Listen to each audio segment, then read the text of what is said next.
We have exploding violent and street crime on our streets that have gotten and made the situation to the point where people are afraid to send their children outside, their parents, their grandparents, their neighbors. It would be my number one priority. You don't hear about it from the California Attorney General right now. Mm-hmm. He talks about justice in an abstract way.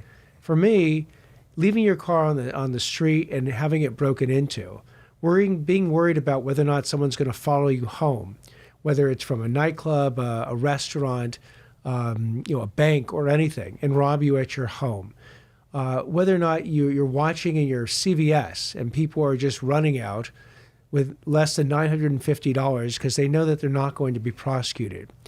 This spiral of lawlessness that has descended across California would be one of my first priorities to address.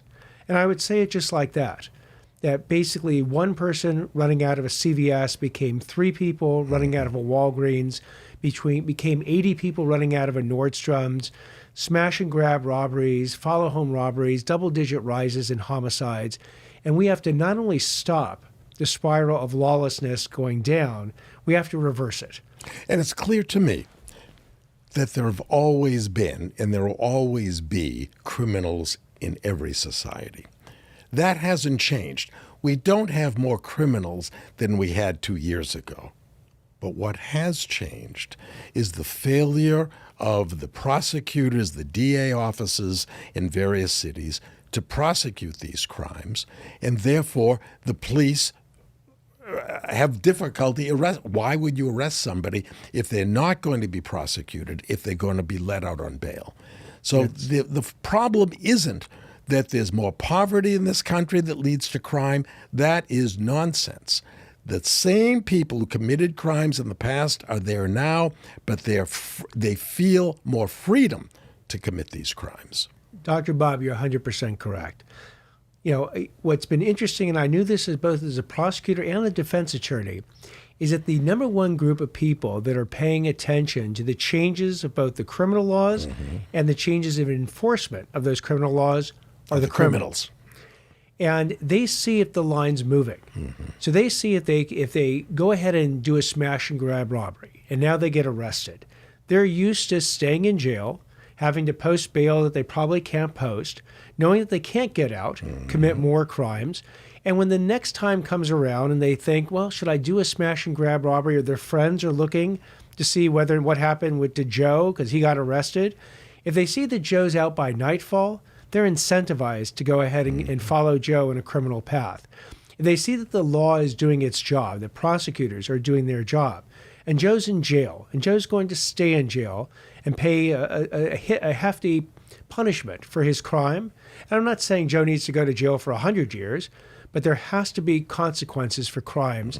It has to be uniform, transparent, and consistent. They have to know where the line is. You commit a crime, you're going to do the time. Correct. And it's an old adage. That's not the case. Right. And that changed in the past 2 or 3 years. 100%. You can almost mark it from 2014. 2014 was considered one of our safest years in the last 50 years in California history. Every metric that measures crime and sort of general safety in society was down or was flat. Homelessness was flat. Fentanyl poisonings, which are going to kill thousands of Californians this year, didn't exist in California in 2014. So what you had, though, is you had Proposition 47 as an example. That was called the Safe Neighborhoods and Schools Act. Perfect. Great name. The left have tremendous liberty and creativity in naming laws. And misleading people. Right. Because the way you got to safe neighborhoods and schools was almost tortured. The idea was if you changed the property laws and you made it easier to commit a misdemeanor, because now it would be just under $950, that fewer people would go to prison. And save money on prisons. And you would save money in prisons. Absolutely. And that money would then come back into the communities to, drum roll please, make your neighborhood safer and make your schools safer.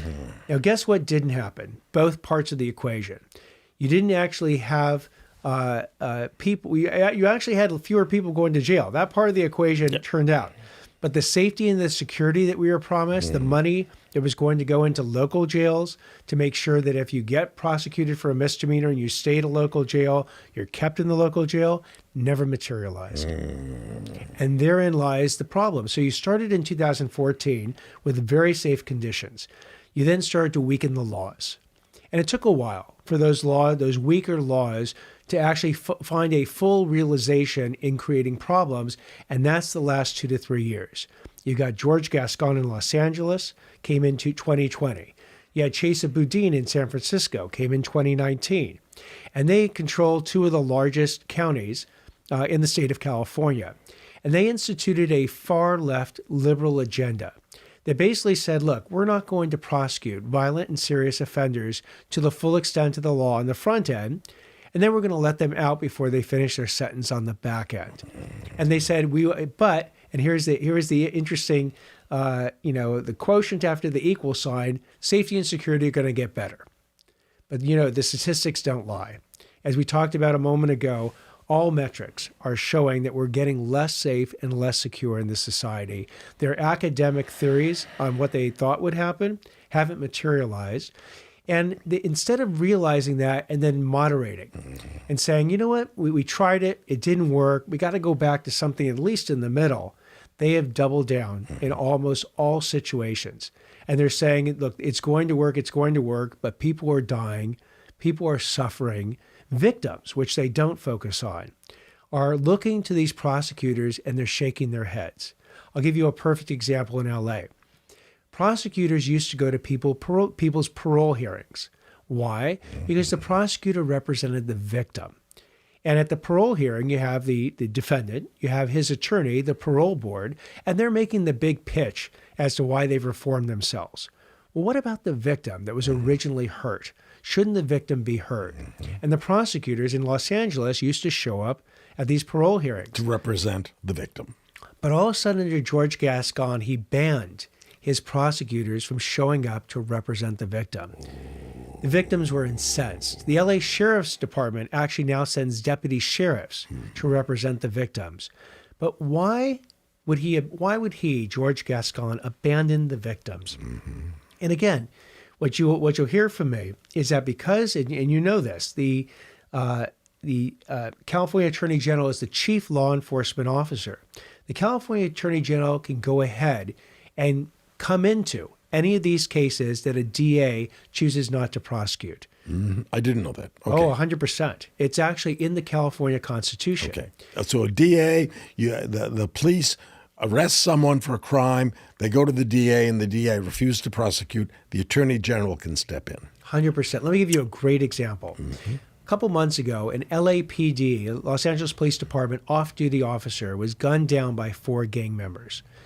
It's tragedy. The LA Sheriff, Alex Villanueva, by the way, even though he's a Democrat, he actually is supporting and endorsing me as a Republican. He looks at the case. He works with the LAPD Police Chief Michael Moore. They find the 4 gang members who shot the police officer. Now, normally they would bring that to the LADA's office. It's the home. The LADA and the LAPD should work they together. Work hand in glove. So you'd want to, if you're an LA District Attorney's office, you want to do justice for the people who sacrifice so much for your office, the officers. But the sheriff and the police chief brought that case to the U.S. Attorney's Office, the feds. And the reason they did is that George Gascon has a blanket policy that he will not charge a gun enhancement. So if you use a gun, you do the crime, but you also use a gun as part of the crime, you can get an additional enhancement on your sentence that if they prove it, you could serve more time. Yes. The same thing with gangs. If you're part of a gang, they have a gang enhancement that can also be Makes charged. sense. And if proven, it will increase the time you'll spend. Well, when you don't charge the gang enhancement, as George Gascon says he will never. Or the gun enhancement. Or the gun enhancement. Turns out that those murderers could have gotten out of prison in as little as 10 to 15 years. So they brought the case to the feds that have life without the possibility of parole as the punishment for the crimes that are going to be charged. But under what federal statute would that apply? It turns out that you've heard of the RICO statute? Yes. There's a violent crimes aspect of the RICO statute that basically says if we're looking at a racketeering organization, which a gang is, and they commit certain violent crimes, including murder, you can actually bring effectively a violent RICO prosecution that'll get you life without the possibility of parole for a murder. And they did that because they were pretty certain that George Gascon or the local prosecutor wouldn't have done that. 100% certain. So here's where the California Attorney General comes in. And here's what I told Sheriff Villanueva. I said, if Nathan Hochman is the California Attorney General and George Gascon is going to prosecute these gang and gun enhancements, I'll come in with California Attorney General lawyers. We'll take over the case and you can bring it to the state rather than the feds. I see. It's one of the reasons he endorsed me. And the reason why George Gascon and the other leftist prosecutors are refusing to prosecute these cases or let people out early, why do you think that is?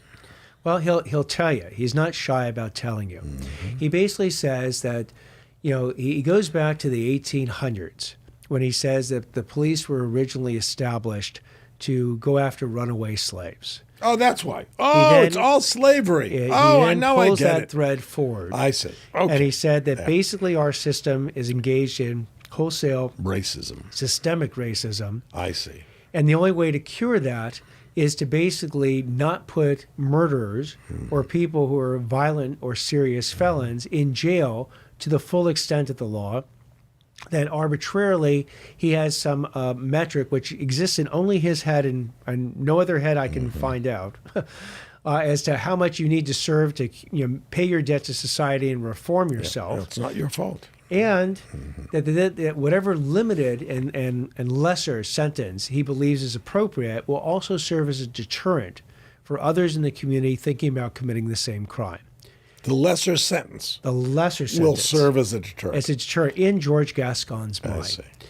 I couldn't disagree with him more on virtually everything he stands for. Well,